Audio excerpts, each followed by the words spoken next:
So let's actually, close the circle here to where we actually started, because one of the things that you're doing is you are actively recruiting veterans and the kinds of role models that you're talking about to run for public office. We need a whole new generation of leaders that come from a different thing, instead of necessarily just going to Ivy League law schools, and McKinsey consulting firms for people.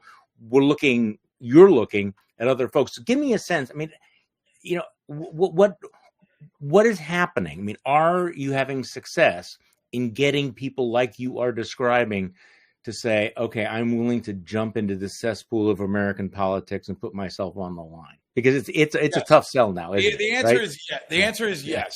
Patriotic Americans are answering the call to serve. We started Independent Veterans of America last year on July 4th. We endorsed 11 candidates and 4 won. Right. And there were little races like mayor of Ridgecrest, California. OK, but it was also big races like Dan Osborne, who almost won in Nebraska. It came close, but what a good fight.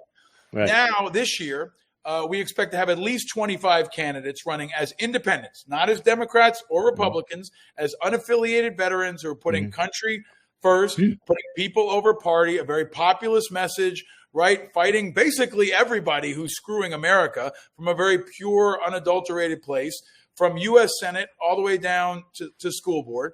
We've got already 4 candidates for U.S. Senate. In Idaho, South Dakota, Nebraska, Mississippi, there's a guy named Ty Pickens who just declared as an independent in Mississippi. I think we'll have half a dozen governors, and we'll have many members of Congress, many mayors, but we're offering an alternative, right? And we're also bluntly offering candidates who can win where Democrats and Republicans can't. Well, that's what I was going to ask you, because I mean, the states you just listed, no Democrat is going to win in any of those states. So that's right. You're basically trying to square the circle here. Okay, so if you cannot beat MAGA Republicans with a Democrat, let's try something different. Yeah, I mean, let's use Todd Achilles is running in Idaho. Okay, Todd Achilles ran as a Democrat last time. And now he's running as an independent because he's realized in his state, the Democratic brand is poison. Okay. And he saw like a 20-point swing just by dropping his affiliation with the Democratic Party. That may make Democrats' heads explode, but the reality is their brand sucks, especially in purple states and especially in red states. And by just merely dropping that name, we see an increase. And the same is true for Democrats in some places. If someone like Jared Golden, Republicans in some states, someone like Don Bacon.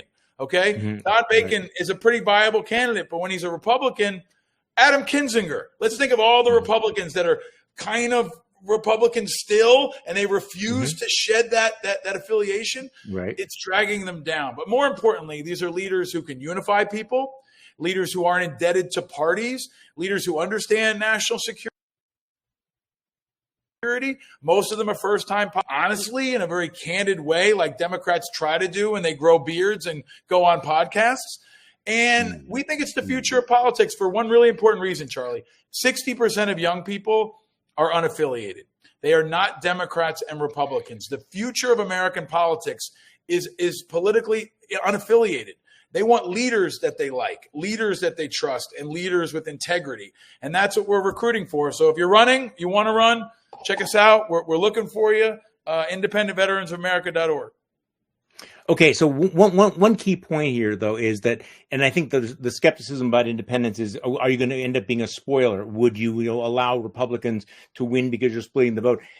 Listening to you, you are recruiting these independents in places where Democrats were going to win anyway. These are not spoiler. We're recruiting independents. Important. We're recruiting independents everywhere. Okay. We have people win in California, people run in Nebraska, run in North Carolina. We are executing a 50-state strategy.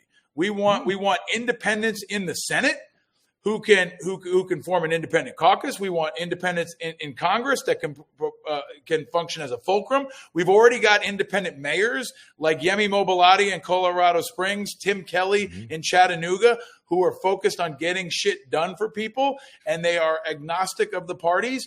And I think the mayors is really where it's exciting, because we see, especially at the municipal level, people want independent politicians who can make the trains run, who can fix the potholes, who can pick up the garbage, and who can stop everybody from trying to kill each other, right? Like very basic stuff. Yeah, And no, that's people really think where, about local government completely differently, don't they? I mean, people actually do think about government as entities that get stuff done, as opposed to this weird notion that we have is that somehow the federal government is just a series of memes. well, and the local level is and very important, Charlie. How comfortable are people with Republicans and Democrats on your school board? yeah, And there are some elected school board positions, like the equivalent of school board positions. They should be, in my view, politically unaffiliated. That's exactly where you want nonpartisan they are here. people on a school board, at a mayor, right, in your county level. And the country is hungry for it, Charlie. And what we have to do is provide enough support for them to be protected, for them to be supported, and for them to be viable. And I think we're gonna shock some people in the next few years. 2026 is wide open. There's an opportunity for independents for governor, for Senate, and for a lot of spots in the House and many mayors that when I come back and talk to you, in 2027, I think it's going to be very different. Well, Lord knows we need new ideas. We need to throw this out there. So I appreciate it. Paul Rieckhoff, thank you so much for joining me again. I appreciate it very much, all your time.